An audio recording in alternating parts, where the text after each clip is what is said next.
All right, everybody, this is Investigation 2A, which talks about surface weather maps. So now that we're done with wind and isobars and some of the more complicated things, we're actually going to get to something a little bit simpler in these next two labs. So hopefully this will be nice and you won't be too stressed out about it. But as always, if you're struggling, please don't hesitate to reach out. Okay, so I don't want to give away the answers, obviously, because I don't want to make the people at AMS mad, and I also don't want to eliminate the purpose of all of this. But I did want to walk you through a little bit of what you're going to be asked about in Investigation 2A. The first thing that you're going to see is you're going to see a map that kind of looks like this.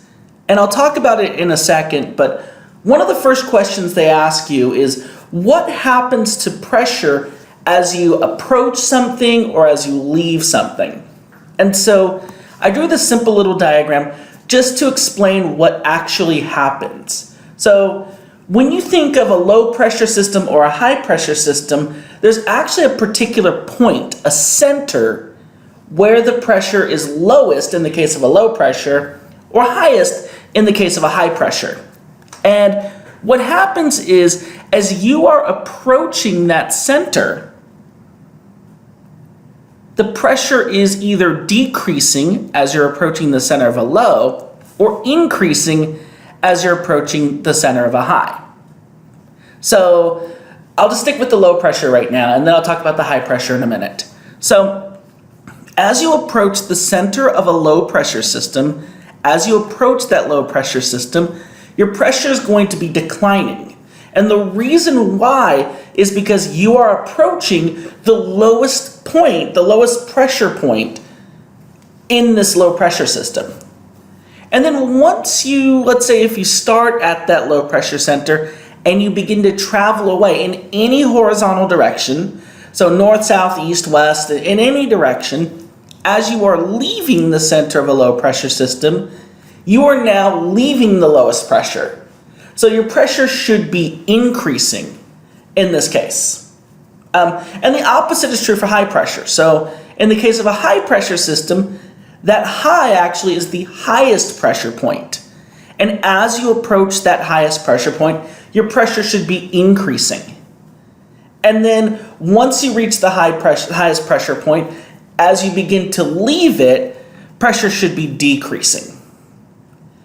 So just to recap this, as you approach the center of a low pressure, pressure is decreasing. As you leave the center of a low pressure, pressure is increasing. And then as you reach the center of a high pressure, your pressure is increasing. And then as you leave the center of a high pressure, air pressure is decreasing. So hopefully that'll help you with the first few questions of the introduction. And much of the introduction pertains to this map right here in particular. And again, I can't give away a bunch of answers, but let me help you out with a few things here. So this map is showing a few things. First, we have those high pressure systems, and remember, as you approach the center of a high pressure, air pressure is increasing. As you leave the center, air pressure is decreasing. And then you have these two low pressure systems here. And if you actually notice, with each of these low pressure systems, there are these lines protruding from them, either a red line with these red humps on it, or this blue line here with these blue spikes on it. These are actually called fronts, and low pressure systems are typically associated with fronts, and they form what's called a mid-latitude cyclone. We're going to talk about those more in depth later in the quarter, but let me talk about these fronts real quick. So a front is really just like that. It's a front. It's like a boundary. It is where one thing ends and another thing begins. And in the case of a red with these humps on it line, this is actually a warm front. And what this represents is an area where cold air is being pushed away and warm air is moving in. So cold air is being pushed away and warm air is moving in. And the direction that this front is traveling in is indicated by where these humps are pointing at. So if I were to draw arrows, and I should have done that, but That's okay. If I were to draw arrows, this warm front is traveling in this direction. So it's traveling here, it's traveling to the northwest in a real sense. And what happens is if you are ahead of the front, so that means the front hasn't passed you yet, you are in a cold air mass because you're ahead of the front, you're ahead of the warm front. You're in front of the warm air. The warm air hasn't hit you yet. And then as soon as the front passes, your temperature should rise because you're now in the warm air mass. Now for cold fronts, the opposite is true. If you're ahead of a cold front, and that's going to be everywhere in front of these spikes, because again, these spikes indicate what direction the front is moving in. If you're ahead of it, meaning the front hasn't passed you yet, you're in a body of warm air. As soon as the front passes you, though, behind it is going to be cool air. So if you're in this region here in the southeast and the mid-Atlantic, this region over here, you have a cold front approaching you. These spikes indicate that the cold front is traveling in your direction, but you're still ahead of the front. So currently you're still in a warm air mass. As this front approaches and then eventually passes you, you will eventually be behind the front and under a cool air mass. And there are different frontal symbols, and there's actually a link that I posted on this investigation that hopefully will help you with some of those different symbols. Now the next thing that we're going to talk about is surface weather conditions. So the weather conditions at individual locations. And if you actually notice on this map, there are these different symbols. So right here there's an asterisk. No, that doesn't mean Barry Bonds. It actually represents snow. You see these dots right here, these actually represent rain. These 3 line signs, almost looks like an equal sign but with 3 lines instead of 2. These actually represent fog. Over here, these kind of awesome looking R symbols, these actually represent thunderstorms. And then back here, these actually represent different types of showers. And there's actually many different symbols, and there's another link I posted that actually shows some of those symbols. But these symbols are also a part of a bigger model that we as meteorologists use to identify weather conditions at individual locations. So, as a meteorologist, when we talk about weather conditions, we are interested in many different things. We're interested in temperature, we're interested in dew point, we're interested in precipitation, cloud cover, air pressure, wind speed, wind direction, and that's just to name the most important ones. And if you've taken my regular Met 10 lecture class, you've heard me talk about all of those. And I assume if you've taken it with somebody else, you've probably heard it from them as well. So, with that said, there are so many individual pieces of information that if we were to plot them all on a map, it would be overwhelming. And so one of the things that we actually do to condense it into a still convenient, relatively easy to use method is using what's called the station model. And what I have right here on this screen is an example of a station model and the different things that the model is telling you. So let's talk about this real quick. So I'm going to break this up into 3 sections: the left, the center, and then the right. So left, center, and right. First, let's talk about the left. In the upper left-hand corner, you will always see air temperature. So this is the temperature that you feel when you walk outside. And that's pretty much it. So if in this case, the temperature is 57 degrees. So if you were asked to give me the temperature, voila, it's 57 degrees. This middle area actually represents any particular precipitation or fog or thunderstorms. There's all kinds of different symbols that can be put here, but this just represents certain weather conditions. Usually precipitation, but even things like smoke can be put there. And again, in order to actually be able to decode this, make sure that you click on that link that I provided in this assignment And it's also available in the Weather Studies Manual. Here in the bottom left, this number here represents the dew point temperature. And I'm not going to go too into depth about the dew point temperature. We're going to talk about it more in depth when we start talking about moisture and clouds. But for right now, what you need to know is that this is the temperature that the air needs to be cooled to in order for dew to form on the ground. So if you've ever woken up in the morning and you see dew on the grass outside, it's because the air temperature cooled to the dew point. And when that happens, a condition called saturation is achieved.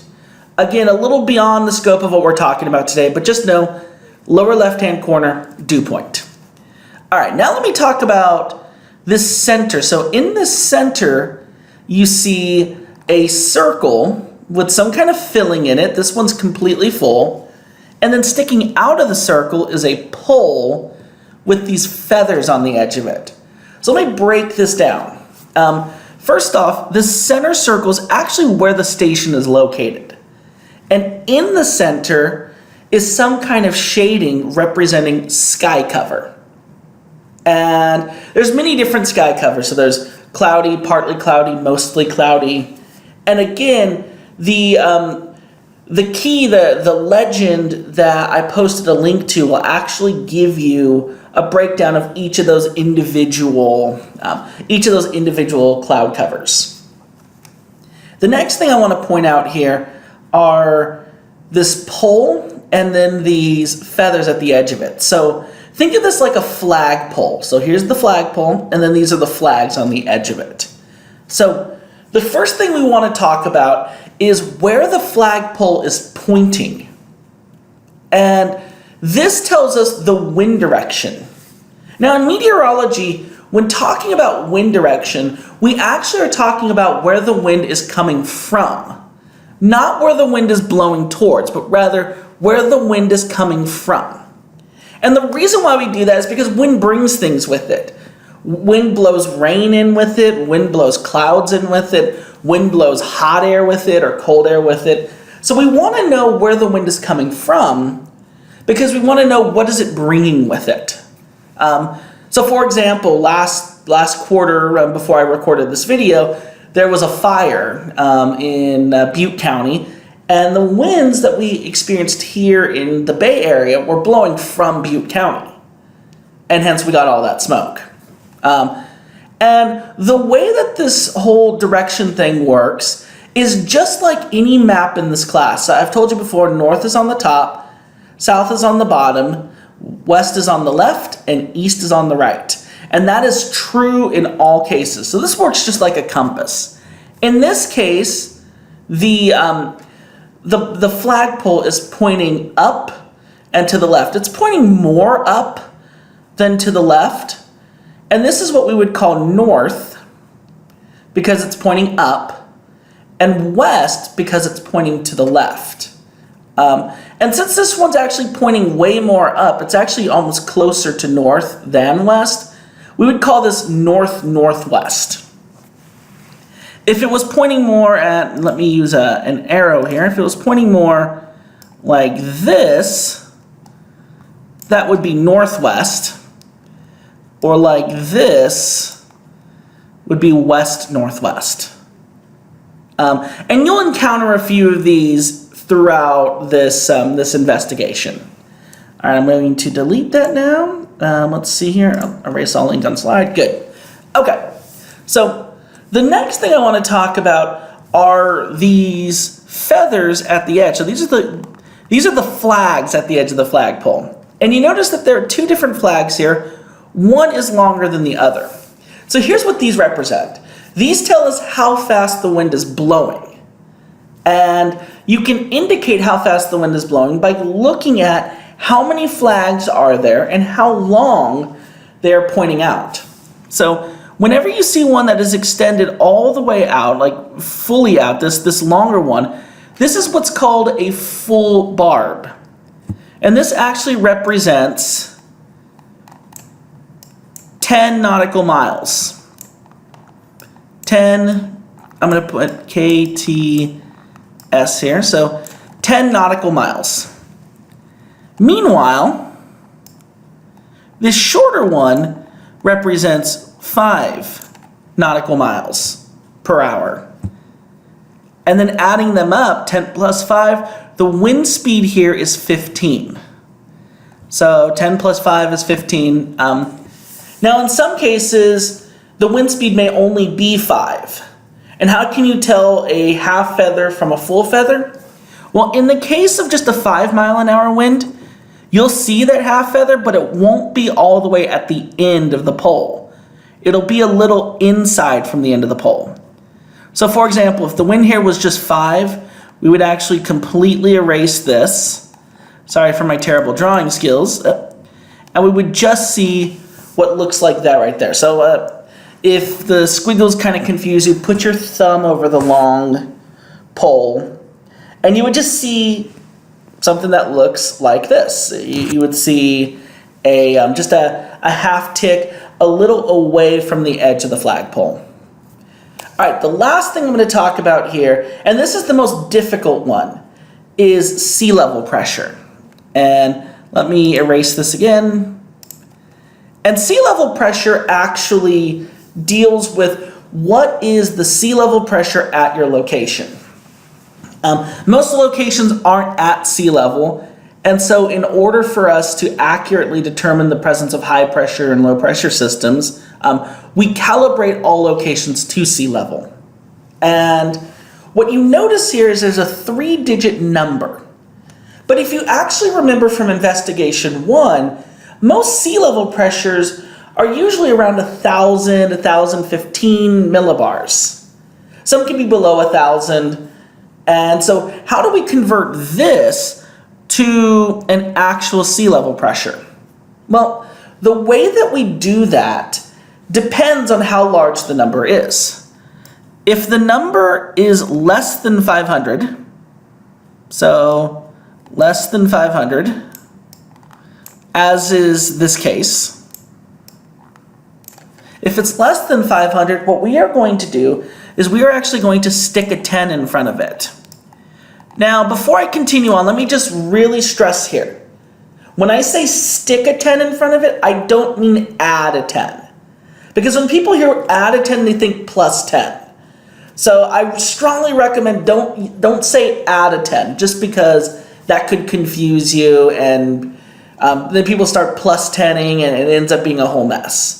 No, you stick a 10 in front. So you stick a 10 ahead of the first digit. That's the first thing you do. The second thing you do is you place a decimal between the last 2 digits. And there's your pressure, 1,010.7 millibars. Now, Terrence, what would happen if this number was greater than or equal to 500? Well, I'm glad you asked. If this number was greater than or equal to 500, so greater than or equal to 500, what you would actually do is a very similar procedure, but instead of a 10, you would stick a 9 in front of it, and then put a decimal between the last 2 digits. So for example, let's say the pressure was, I'll say 678. The number you see in the upper right hand corner was 678. That's greater than 500. So what I would do is I'd stick a 9 in front, and then place a decimal between the last 2 places, which would give me a pressure of 967.8 millibars. This requires a little bit of practice. If you actually are looking for additional practice, check out the New York Science Teacher Station Model Lab. It is a very useful lab, and there's a lot of really cool practice there. But you'll also get lots of practice in this investigation. So now with that said, you see a lot of, so this is actually from the introduction section as well. This map is from the introduction section. And what they actually want you to do is decode the station model for Brownsville. Now again, I can't give away answers, so what I've decided to do is choose another location that they didn't have answers to and decode that one. And the one I chose was San Antonio, right here in Central Texas. I have family that live near there, so I'm kind of fond of the area. And what you notice is, again, this is just a station model, just like what you saw on the previous slide, and the same rules apply. The air temperature is found in the upper left at 43. The dew point temperature is the lower left, that's 38. The precipitation, here we have 2 dots. When you actually go to the link that I provide, you'll actually notice that, that there's different types of precipitation, and they'll give you a legend for it. And this legend, or this, in this case, this is light rain. And the number of dots pertain to how intense the rain is. 1 dot means intermittent, 2 means light, 3 means moderate, 4 means heavy. All right, so air temperature of 43, dew point temperature of 38, light rain. Then the circle is completely full. That represents 100% cloudy conditions. Another phrase you may hear in the lab is overcast. Overcast means the same thing as 100% cloudy. So you may see those things being said interchangeably in this lab. Then the wind direction, in this case, that long pole is pointing up and to the right, almost as equally up as to the right. This represents a wind that's coming from the northeast. And if I were to actually draw an arrow indicating what direction the wind is traveling towards, it would look something like this. The wind is blowing in from the northeast.